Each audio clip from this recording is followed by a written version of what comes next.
विश्व पुस्तक मेले के प्रथम दिन पे ही हम स्वागत करते हैं एक गुरु के शिष्य के, जिनके गुरु ने एक किताब लिखी और इस किताब को संविधान मानकर आज भी प्राकृतिक चिकित्सा का कार्यभार जारी है। इस किताब का नाम है स्वाधीन स्वास्थ्य महाविद्या और इस किताब के लेखक है आचार्य कृष्ण लक्ष्मण शर्मा जी। और ये अभी स्वर्गवासी हैं, लेकिन इनकी इस परंपरा को जीवित रख रहे हैं इनके शिष्य, जो कि आज हमारे साथ बातचीत में उपलब्ध है। तो सर, हम जानना चाहते हैं कि इस बारे में आप लोगों को इसने क्या देखा कि आपने सोचा कि नहीं, हमें इसे जीवित रखना चाहिए और हमें इस परंपरा को आगे बढ़ाना चाहिए और लोगों का उपचार करना चाहिए। तो प्रणाम। देखिए, ऐसा है कि इस समय पूरी दुनिया की हालत क्या हो रही है, आप भी देख रहे हैं, हम भी देख रहे हैं और संसार भी देख रहा है। जी। किसी भी बीमारी का कोई भी इलाज किसी भी पैथी में, किसी भी मेडिसिन से परमानेंट क्योर नहीं हो रहा। जो एक मेडिसिन है उससे किसी भी बीमारी को आप सुप्रेस करके जब तक चल रहा है वो चलाए जा रहे हो। जब वो सुप्रेस नहीं हो सकती, एक लिमिट से ज़्यादा बढ़ जाती है, तो सभी दवाइयाँ फेल हो जाती हैं, हेल्पलेस हो जाते हैं सभी पेशेंट, और उसके साथ दो चार बीमारियां और आ जाती हैं। तो इस प्रकार से पूरे विश्व जो है एक बहुत भारी संकट में फंसा हुआ है स्वास्थ्य के विषय पर। जी। तो ऐसी अवस्था में हमारे गुरुओं का, ऋषि मुनियों का, संतों महात्माओं का जो ज्ञान है वही हमें बचा सकता है। जी। तो वो ज्ञान जो है वो ईश्वरी है, प्राकृतिक है। जो प्रकृति की ईश्वर की अवस्था अपने आप बनी हुई है हमें स्वस्थ रखने के लिए, आज हम उस विज्ञान को, साइंस को भूल चुके हैं, क्योंकि हम लोग आर्टिफिशियल लाइफ में फंस गए हैं, दवाइयों में और इस ऑपरेशन में, इन चीज़ों के अंदर में। तो उसको हम भूल चुके हैं, छोड़ चुके हैं। तो जिसकी वजह के कारण यही परिणाम आ रहे हैं कि हम लोग सारा जीवन दवाइयाँ खाते रहते हैं और कोई भी हमारा रोग ठीक नहीं होता है। जबकि जिसने रचना रची है उस ईश्वर के द्वारा, उसने सारी व्यवस्था हमारी स्वस्थ रहने की स्वयं बनाई हुई है। उसके अंदर कोई त्रुटि नहीं, कोई कमी नहीं। अगर उसको हम विद्या को, ज्ञान को अच्छी तरह समझ के अपना लेते हैं बिना किसी दवाई के, हमारे सारे शुगर, बीपी, घुटने, हमारे लिवर, किडनी, हार्ट, ये सारी प्रॉब्लम हमारी बिना किसी मेडिसिन के ठीक हो जाती हैं। कितनी बड़ी ये विद्या है जो आज छुपी हुई पड़ी है। तो हमने इन सब चीज़ों को अपना करके अपने जीवन में देखा अच्छी तरह से, और देखने के बाद गुरु जी के आदेश के अनुसार, आज की जरूरत के अनुसार, समय की, तो इन चीज़ों का जो है प्रचार प्रसार और लोगों को इस ज्ञान को फैला रहे हैं, ताकि समाज का कल्याण हो, लोग, संसार जो है बचे। संत महात्मा संसार में आते ही मानवता का उद्धार करने के लिए, मानवता को बचाने के लिए आते हैं, अज्ञानता के अंधेरे को मिटाने के लिए आते हैं।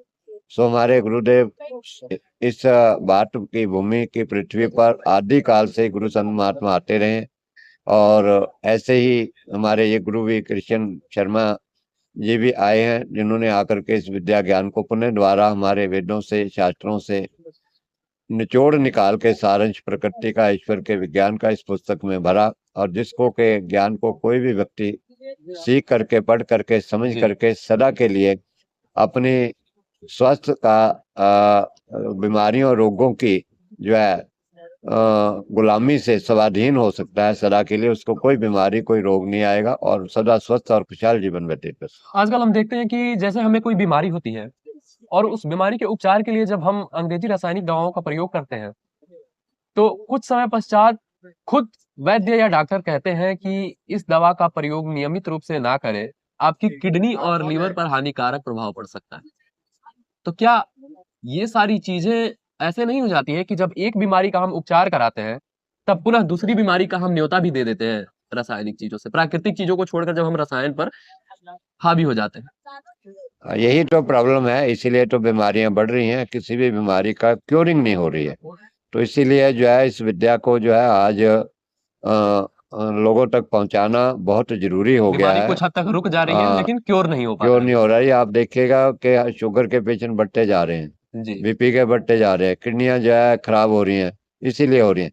और डॉक्टर जो है, सब लोग जो है बीमारी, दवाई देते समय सब डॉक्टर बताते भी नहीं कि आपकी ये किडनी पर इफेक्ट आएगा, जी। बल्कि वो कहते हैं कि दवाई छोड़नी नहीं है, दवाई सारी जी। जिंदगी भर खानी है।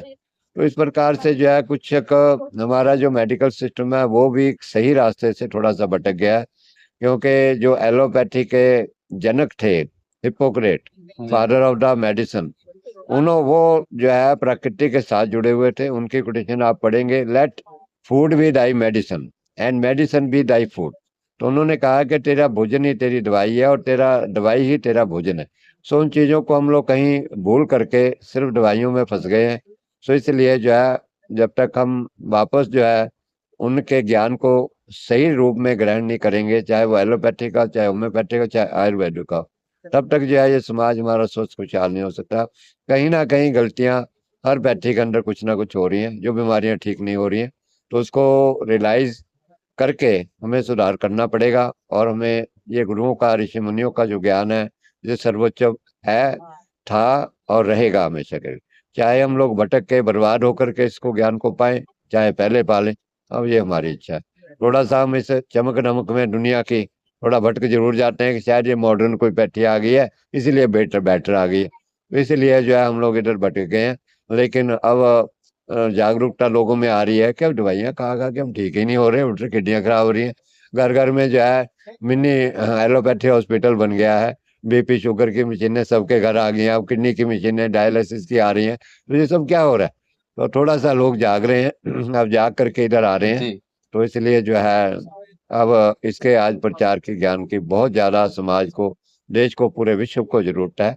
और दुनिया को पता चले, हमने भी इस काम में लगना चाहिए, क्योंकि हमारे ऋषि मुनि गुरुओं का ज्ञान कितना जो है एडवांस है और कितना इफेक्टिव है कि कोई दवाई की जरूरत नहीं है, बिना दवाई के सारे रोग ठीक हो जाते। जी तो हमें जो है सबको मिलकर लगना चाहिए इसके लिए, और दुनिया को बताएं, और इससे जो है हमारा ऋषि मुनियों का सम्मान भी बढ़ेगा, देश का भी हमारा सम्मान बढ़ेगा, और हम भी स्वस्थ और खुशहाल हो जाएंगे। जी बिल्कुल। और ऐसा ही इस किताब में लिखा हुआ है कि खाना ऐसा खाएं कि खाने के बाद दवाई खाने की आवश्यकता ना पड़े। जीवन ऐसा जिए कि दोबारा दुख से ना जीना पड़े। कुछ दिनों की जिंदगी है, इसे आराम से जिए और सुखी रूप से जिए। किसी की गुलामी में, चाहे वो दवा हो या बीमारी हो, किसी की भी गुलामी ना करें। हो सकता है आपकी बीमारी रुक गई हो कुछ देर बाद के लिए, कुछ दिन बाद अगर पुनः फिर से बीमारी जागृत हो जाती है, तो आप ये नहीं कह सकते कि आपका पुराना उपचार जो है वो सफल रहा था। इसीलिए सही उपचार को चुने और आप आए, वर्ल्ड बुक फेयर में आए, SGSS पब्लिकेशन के स्टॉल पे, हॉल नंबर 6 में W45 पे इस किताब को लेकर जाएं और इस किताब में लिखी हुई बातों का अनुसरण करें।